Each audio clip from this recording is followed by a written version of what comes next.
एक बार की बात है। एक गांव से कुछ दूरी पर एक बड़ा सा बरगद का पेड़ था। उस बरगद के पेड़ पर एक जहरीला सांप रहता था। वह सांप बहुत ही दुष्ट था, क्योंकि जब भी कोई राहगीर धूप से परेशान होकर उस बरगद की पेड़ की छाया में सुस्ताने के लिए बैठता था, तो वह सांप चुपके से आकर उसको डस लेता था, जिससे तड़प तड़प कर उस राहगीर की वहीं पर मृत्यु हो जाया करती थी। धीरे धीरे इस बात की चर्चा पूरे गांव में फैल चुकी थी। इसीलिए अब कोई भी व्यक्ति उस बरगद के पेड़ के पास नहीं जाता था। एक बार महात्मा बुद्ध का एक शिष्य उसी रास्ते से होकर गांव की तरफ जा रहा था। काफी देर से धूप में चलते चलते वह बौद्ध भिक्षु काफी थक गए थे। जब उन्होंने कुछ दूरी पर उस बरगद के पेड़ को देखा, तो अपनी थकान मिटाने के लिए उसी पेड़ की तरफ चल पड़े। जब उस बौद्ध भिक्षु को बरगद के पेड़ की तरफ जाते हुए एक किसान ने देखा, तो वह दौड़ता हुआ उस बौद्ध भिक्षु के पास आया और जहरीले सांप के बारे में बताते हुए उन्हें उस पेड़ के पास जाने से मना किया। मगर वह बौद्ध भिक्षु उस किसान को समझाते हुए बोले, आप मेरी चिंता ना करें और आप निश्चिंत रहें, क्योंकि मुझे उस सर्प से कोई भी खतरा नहीं है। यही कहकर वह बौद्ध भिक्षु उस बरगद के पेड़ की तरफ आगे बढ़ गए। पेड़ पर बैठा वह जहरीला सांप यह सब नजारा देख रहा था। किसान के मना करने के बाद भी उस बौद्ध भिक्षु को अपनी तरफ आता देखकर उस सांप ने सोचा कि आखिर यह कौन व्यक्ति है जो अपनी संभावित मृत्यु को जानते हुए भी उसी दिशा में आगे बढ़ता चला आ रहा है।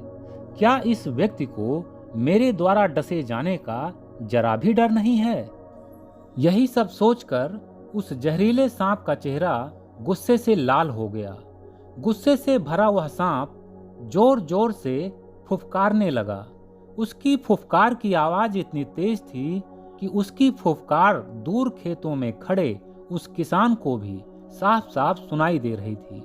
वह किसान डरते हुए यह सब नजारा देख रहा था, मगर उस सांप की फुफकार का उस बौद्ध भिक्षु पर कोई भी असर नहीं हुआ। वह मुस्कुराते हुए उस बरगद के पेड़ के नीचे पहुंच गए और आराम से उस पेड़ की छाया में बैठ गए। उस निडर बौद्ध भिक्षु को आराम से पेड़ की छाया में बैठा हुआ देखकर वह सांप और भी क्रोधित हो गया।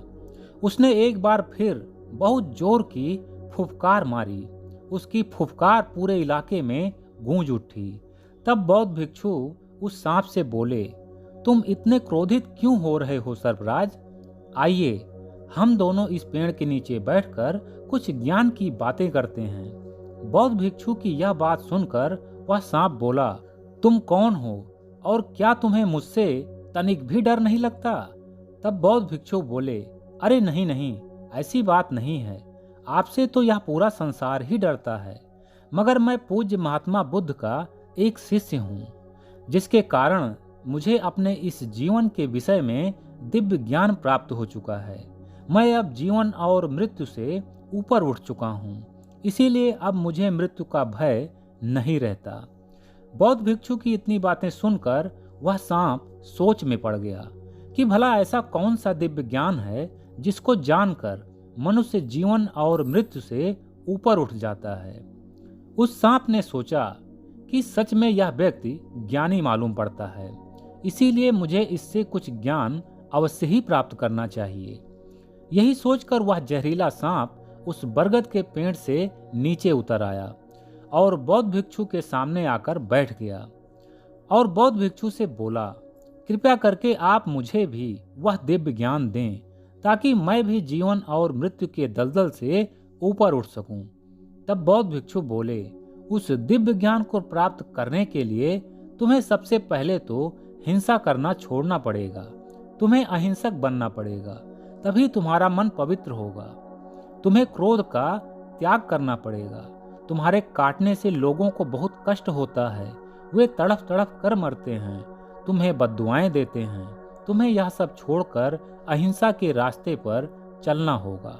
जब कई वर्षों तक अहिंसा के मार्ग पर चलोगे, तब कहीं जाकर तुम उस दिव्य ज्ञान को ग्रहण करने के लायक बनोगे। क्या तुम्हें यह सब मंजूर है?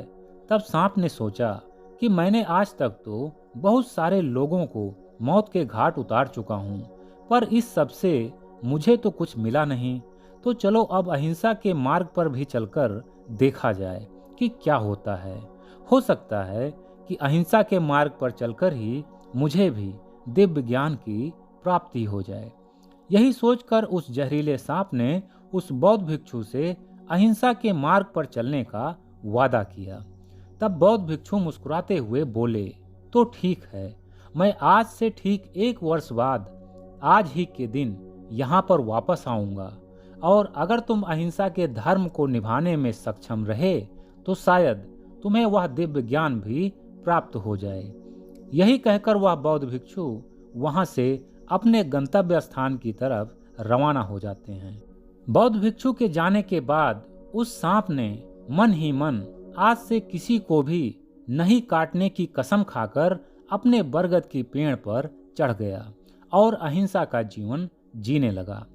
अब बौद्ध भिक्षु के उस पेड़ के पास से जीवित वापस आने की चर्चा पूरे गांव में फैल गई। किसान ने सभी को बताया कि वह जहरीला सांप अब किसी को भी नहीं काटता।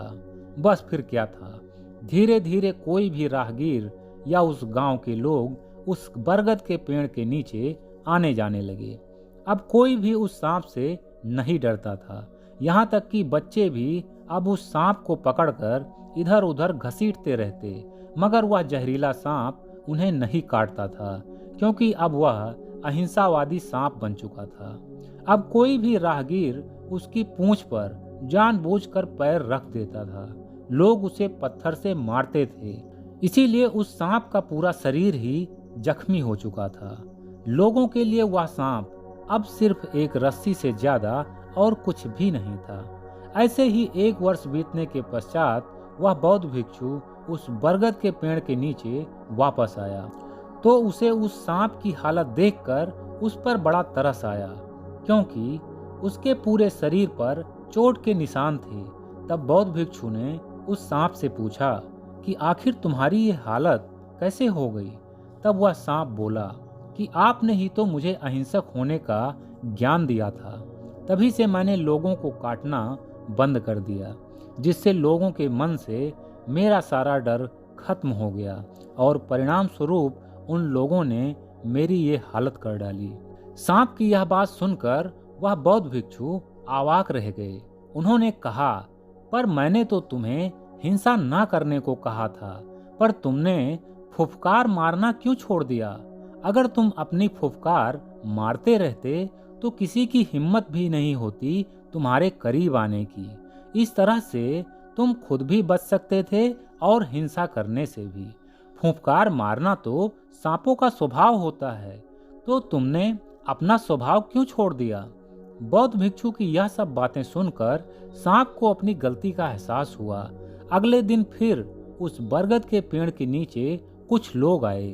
उनको देखते ही उस सांप ने एक बार जोर की फुफकार मारी। सांप की फुफकार सुनते ही सभी लोग वहां से भाग खड़े हुए और फिर वापस उस पेड़ के नीचे कभी नहीं आए। दोस्तों, यह बात सच है कि सीधे लोगों का मुंह कुत्ता भी चाट लेता है, इसीलिए हमें अपने स्वभाव को कभी नहीं भूलना चाहिए। हम लोग इंसान हैं और इंसानियत ही हमारा मूल स्वभाव है, परंतु दबे कुचले और पीड़ित लोगों की हमेशा हेल्प भी करनी चाहिए और बुराई के खिलाफ सदैव अपनी आवाज बुलंद भी करते रहना चाहिए, यानी कि फुफकार मारते रहना चाहिए। ओके फ्रेंड्स, तो हंसते रहिए, मुस्कुराते रहिए, हर दिन कुछ अच्छा सीखते और सिखाते रहिए। आपको यह कहानी कैसी लगी हमें कमेंट करके जरूर बताइएगा और इस वीडियो को लाइक और शेयर भी कर दीजिएगा। मैं मिलता हूँ नेक्स्ट वीडियो में एक नई मोटिवेशनल स्टोरी के साथ। तब तक के लिए take care, wish you all the best, bye bye.